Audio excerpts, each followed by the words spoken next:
नमस्कार सभी को। कैसे आप सभी लोग? आशा करती हूँ बहुत अच्छे होंगे, बहुत बढ़िया होंगे। देखिए, अभी यूजीसी नेट में जो क्वेश्चन आ रहे हैं या जिन जिन टॉपिक से टीचिंग एप्टीट्यूड के क्वेश्चन पूछे जा रहे हैं, उन क्वेश्चन को देखकर जाइएगा, उन टॉपिक्स को देखकर जरूर जाइए। यदि आपका एग्जाम अभी है तो वह ना ये सारी की सारी चीजें मैं 10 मिनट में कवर करने वाली हूँ, उसको जरूर देख जाना। कहाँ कहाँ से जो क्वेश्चन पूछे जा रहे हैं उन टॉपिक्स पर निगाह जरूर मारिएगा। जैसे मान लीजिए शिक्षण की विधियां या फिर उनके स्तर से जो है क्वेश्चन बहुत आ रहे हैं, है ना, तो यहाँ पर एक आधा क्वेश्चन तो आ ही जाता है। तो ये टीचिंग मेथड्स है जिसमें लेक्चर विधि, डिस्कशन विधि या प्रोजेक्ट विधि मैंने आपको बता रखा है। जब हम लेक्चर विधि की बात करते हैं, एक्सपोजिटरी मेथड बात करते हैं, ये सब जो है डेमोन्स्ट्रेशन विधि बात करते हैं, ये सब क्या है, प्रदर्शन विधि जो है ये टीचर सेंटर्ड है। मतलब आपको मालूम होना चाहिए कौन कौन सा टीचर सेंटर्ड विधि है और कौन कौन सा बाल केंद्रित विधि है। यहां से प्रश्न पूछे जा रहे हैं। जैसे मान लीजिए बाल केंद्रित विधि में चर्चा विधि आती है, प्रोजेक्ट विधि आती है, या बच्चों से अगर हम प्रश्न पूछ रहे हैं, खेल के आधार पर जो है वो लर्निंग करवा रहे हैं, ये सब क्या है, ये बाल केंद्रित शिक्षण के अंदर आएगा। क्लियर है बात? तो सारी की सारी पता होनी चाहिए, मालूम होनी चाहिए कि कौन कौन सी टीचर सेंटर्ड मेथड है, कौन कौन से चाइल्ड सेंटर्ड मेथड है। फिर यहाँ से एक सवाल जरूर आता है लेवल्स ऑफ टीचिंग से। देखिए, लेवल्स ऑफ टीचिंग में 3 लेवल जो है, और उसमें से भी सबसे ज्यादा जो इंपॉर्टेंट लेवल माना जाता है वो है आपका मेमोरी लेवल। इसे हम पंचपदीय प्रणाली भी कहते हैं। याद है आपको, हर्बर्ट के द्वारा जो है ये दिया गया है, ध्यान रखिए, है ना। तो ये पूछा जाता है कि बताइए किसके द्वारा दिया गया है? हर्बर्ट के द्वारा ऐसी विधि दी गई है या ऐसा मॉडल या ऐसा लेवल दिया गया है जिसमें कहा गया कि बच्चा रटने के आधार पर सीखता है, बच्चा मेमोरी के आधार पर सीखता है, रटने पर ज्यादा बल देता है। और रटने के 5 जो है तरीके बताए थे, 5 लेवल बताए रखे हैं, और ये मैंने आपको बताया भी था। ठीक है, तो यहाँ से पहले तो नाम पता होना चाहिए किसके द्वारा दिया गया है, और इसको हम हर्बटेरियन लेवल के नाम से भी जानते हैं। एक और आता है समझ के ऊपर आधारित या फिर अंडरस्टैंडिंग लेवल। ये दिया है आपका किसने? मॉरिसन के द्वारा। किसके द्वारा दिया गया है जी? मॉरिसन के द्वारा। तो आपको मालूम होना चाहिए पहले तो कि अंडरस्टैंडिंग लेवल जो है वो किसने दिया है? मॉरिसन ने। फिर अंडरस्टैंडिंग लेवल का मतलब क्या है कि बच्चा अर्थपूर्ण रूप से या मीनिंगफुल तरीके से सीखता है। ठीक है, एक होता है सबसे हाईएस्ट लेवल जो आता है उसे हम ये कहते हैं रिफ्लेक्टिव लेवल कहते हैं, और ये किसके द्वारा दिया गया है? ये हंट के द्वारा दिया गया है। किसके द्वारा? हंट के द्वारा। तो आपको मालूम होना, चिंता व समस्या समाधान हम किस में करते हैं, प्रॉब्लम सॉल्विंग की बातें किस में होती है, किस तरीके से बच्चा हायर ऑर्डर थिंकिंग स्किल्स लगा पाता है, वो किस लेवल में चर्चा होती है? तो रिफ्लेक्टिव मॉडल में या रिफ्लेक्टिव लेवल में चर्चा होती है। क्लियर है बात? तो यहाँ से क्वेश्चन आते हैं। फिर यहाँ से ट्रांसफर ऑफ लर्निंग यानी कि अधिगम का स्थानांतरण कैसे होता है, और ये भी मैंने आपको बता रखा है कि 3 प्रकार के क्या होते हैं, स्थानांतरण होते हैं। तो यहाँ से भी क्वेश्चन आ रहे हैं ज्यादातर। जैसे एक होता है पॉजिटिव ट्रांसफर। पॉजिटिव का मतलब क्या होता है कि बच्चा क्या करता है यहाँ पर, इसे हम क्या कहते हैं? धनात्मक स्थानांतरण भी कहते हैं हिंदी में। पॉजिटिव का मतलब क्या है कि पिछला सीखा हुआ ज्ञान नवीन सीखने में मदद कर रहा है। जैसे मान लीजिए एक बच्चा है, उसको आपने क्या सिखाया? उसको आपने नंबर सिखाए, है ना, अंक का मतलब सिखाया, अंकों के माध्यम से अब वो फ्रैक्शन, डेसिमल, हर जगह अंकों का इस्तेमाल हो रहा है। तो पिछला सीखा हुआ ज्ञान हमेशा नवीन सीखने में क्या करता है? मदद करता है। उसे हम ये कहते हैं सहायक कहेंगे या फिर धनात्मक स्थानांतरण कहेंगे। एक होता है नेगेटिव ट्रांसफर। देखिए, नेगेटिव ट्रांसफर का मतलब क्या होता है? इसका मतलब होता है कि पिछला सीखा हुआ ज्ञान कहीं ना कहीं नवीन सीखने में बाधा उत्पन्न कर रहा है।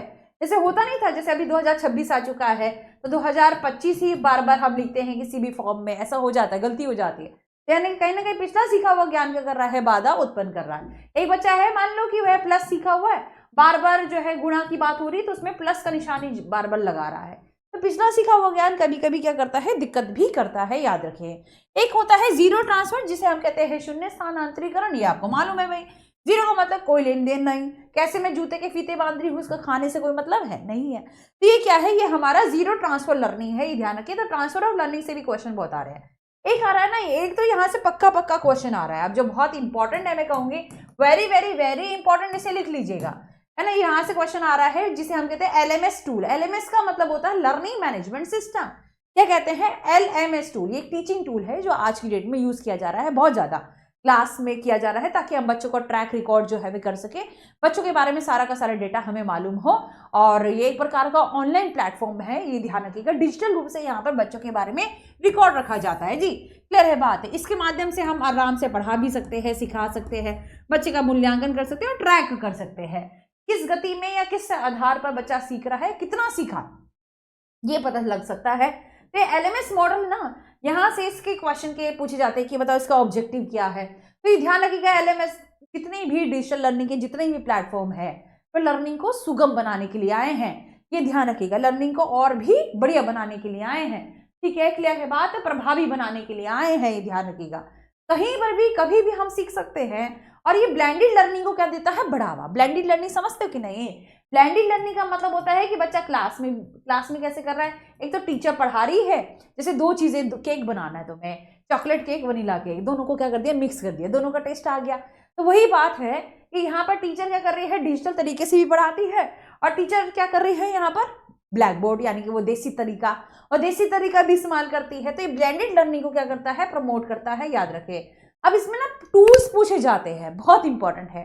देखिए 2-4 टूल्स बहुत इंपॉर्टेंट है इसके, कहूट हो गया या गूगल हो गया, ये गूगल फॉर्म्स हो गया, गूगल क्लासरूम हो गया, 2-4 टूल है, उसको थोड़ा सा ना दिमाग में रख के जाइएगा कि गूगल क्लासरूम जो है आजकल चलती है, यानी कि एक प्रकार का फ्री में जो है गूगल से हम क्लास भी ले सकते हैं। मान लीजिए कि बच्चा जो है आ नहीं रहा है, एब्सेंट हो रहा है, तो फ्री में हम क्लास ले सकते हैं। तो कक्षा बनाने या छात्रों को जोड़ने के लिए मदद मिलती है। बच्चा कोई बीमार है तो आराम से गूगल फॉर्म से या गूगल क्लासरूम से जो है जुड़ सकता है, नोट्स मिल जाएगा, PPT वीडियो, ये सारी चीज़ें हम शेयर करते हैं ताकि आसानी से फीडबैक दिया जा सके, आसानी से जो है उसकी ग्रेडिंग हो या लर्निंग हो सके। क्लियर है बात। पेपरलेस क्या रहता है, ये क्लासरूम रहता है। कैसा क्लासरूम रहता है, पेपरलेस, यानी कि इसमें पेपर की आवश्यकता ही नहीं पड़ती।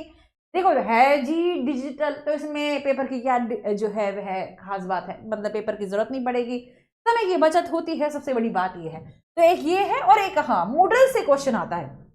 मूडल पढ़ के जाएगा। मूडल क्या होता है, मूडल एक प्रकार का modular object oriented dynamic learning environment कहते हैं। देखिए इसकी खास बात क्या है, इसकी खास बात है ये क्या है, एक प्रकार का ओपन सोर्स LMS प्लेटफॉर्म है।